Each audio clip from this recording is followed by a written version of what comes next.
Everyone told you not to go to the abandoned opera house on the edge of town. But you didn't listen. For your own protection, you need to hear this story. As you know, the lavish Royal Corinthian Opera House was very successful from 1880 to 1901. Famous opera singers clamored to work there, and every performance was packed to the gills. After its heyday, the behemoth fell to ruins. The Victorian velvet became threadbare. The gilded plaster crumbled. An urban legend arose and has persisted. Is that why you chose to go? It is said that a tender, ethereal soprano's aria echoes through the auditorium at precisely 3 a.m. every night, save for Sunday, the night the theater was dark during its run. Recently, a small documentary film crew breached the previously glorious space to shoot some footage. It was a gloomy, rainy night. Alara, the director, who considered herself fearless, led the charge. She was accompanied by Jonathan, the cinematographer, and Daniel, her sound engineer. Alara held a flashlight which illuminated sections of the landscape. Dust floated, swirled, and danced through the beam of her light. The rotting, cavernous space emitted a distinctly coppery smell. Jonathan began filming as the three made their way through the proscenium. The floorboards groaned underfoot and produced what in fact sounded like disquieting whispers.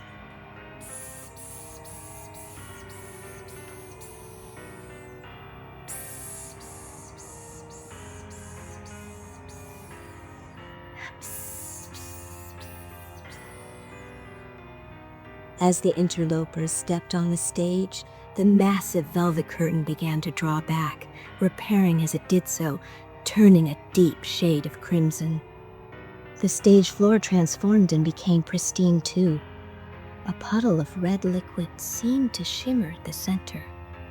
With a loud buzz, suddenly, the stage lights flared to life. Alara dropped her flashlight with a jarring clang. Alara and Daniel looked up. All the seats were filled with silent, imposing figures dressed in 19th century attire, their skin white as marble. A bell began to chime. Once, twice, 3 times. Then a haunting, lyrical soprano's voice lilted through the hall.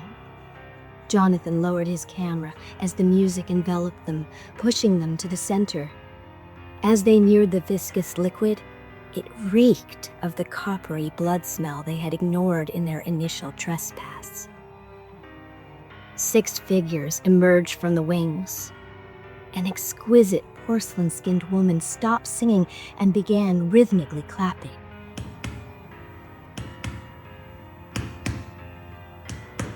The 5 others followed her lead and joined the syncopated claps.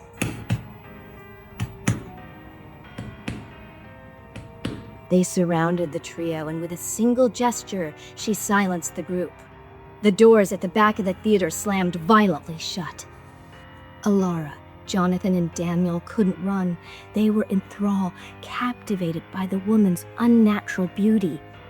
She coquettishly giggled and then began to speak in a voice as melodious and lulling as her aria had been. "Oh, yes. We've needed a new show for ages," she enthused. "And a movie as well as a live performance." And then to Jonathan, "You, resume filming." Alara, Daniel, and Jonathan began to desperately plead. She brought immediately a silence again with a single gesture. "No! No, no, no! That is not part of the libretto." The alabaster woman resumed her aria as the 5 vampires tore the flesh off of Alara and Daniel. Then, reaching for Jonathan's camera, she began to film, singing a soubrette this time. At the crescendo, the 5 vampires devoured their last victim. The audience erupted into thunderous applause. The heavy crimson curtain fell and lifted again and again and again as the 6 vampires took their curtain calls. Oh yes, that was a wonderful show. I remember the momentous applause and the clicking fangs. There's nothing more edifying than a night at the theatre, especially a premiere work. I also have a copy of the movie version of the Crimson Aria. Watching it always makes me famished. Why did you come to the opera house alone? We would have told you this before if we knew your plans. It's another gloomy, rainy night. It's almost 3 a.m. Run! Please, please run! If you hear the clock and the aria begins, you will be the next show. You.